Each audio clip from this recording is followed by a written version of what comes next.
Welcome to நம்ம வீட்டு சமையல். இன்னைக்கு நம்ம வீட்டு சமையலில் ஒரு ஹெல்த்தியான கிறிஸ்பியான ஒரு ஸ்நாக் தான் பார்க்க போகிறோம். ஸோ அந்த ஸ்நாக் நேம் சொயம். ஸோ வாங்க வீடியோக்குள்ளே போகலாம்.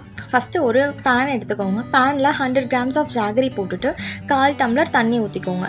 அது நல்லா மெல்ட் ஆகிட்டு கொதிக்கும் போது நம்ம தேங்காய் திருவி வச்சுருக்கோம், அதை ஆட் பண்ணிக்க போகிறோம். தேங்காய் ரொம்ப பிடிச்சவங்களுக்கு தேங்காய் அதிகமாகவே கூட ஆட் பண்ணிக்கோங்க, ரொம்ப ரொம்ப எம்மியாக இருக்கும். கொஞ்சமாக ஏலக்காய் தூள் போட போகிறோம். வேக வச்ச பச்சை பயிரை இதில் ஆட் பண்ணிக்கோங்க. ஆட் பண்ணிவிட்டு நல்லா மேஷ் பண்ணிக்கோங்க. அப்புறமா 2 ஸ்பூன் நம்ம கீ ஆட் பண்ண போகிறோம். ஆட் பண்ணிவிட்டு இதை ஆற விட்டுருங்க.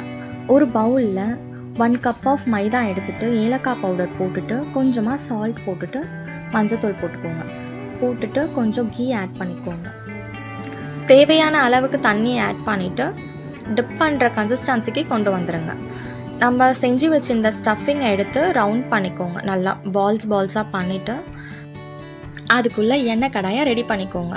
நல்லா எண்ணெய் கொதிக்கும் போது நம்ம செஞ்சு வச்சுருந்த ஸ்டஃபிங்கை எடுத்து மைதாவில் போட்டு நல்லா டிப் பண்ணிவிட்டு எண்ணெயில் போட்டுருங்க. இந்த மாதிரி நம்ம செஞ்சு வச்சுருக்க எல்லா பால்ஸையுமே ஆயிலில் போட்டு நல்லா போட்டு ஃப்ரை பண்ணுங்கள். கிறிஸ்பியாக வர வரைக்கும் ஃப்ரை பண்ணிவிட்டு அதுக்கப்புறமா நம்ம எடுத்துக்கலாம். இந்த பதத்துக்கு வரும்போது நம்ம ஒரு பிளேட்டில் ட்ரான்ஸ்ஃபர் பண்ணிக்க போகிறோம். அவ்வளோதாங்க, சூப்பரான ஹெல்த்தியான சொயம் ரெடி ஆகிடுச்சு. ஸோ எல்லாருமே இதை ட்ரை பண்ணுங்கள். ட்ரை பண்ணிவிட்டு யூடியூப்லேயும் இன்ஸ்டாகிராம்லையும் கண்டிப்பாக ஃபாலோ பண்ணுங்கள்.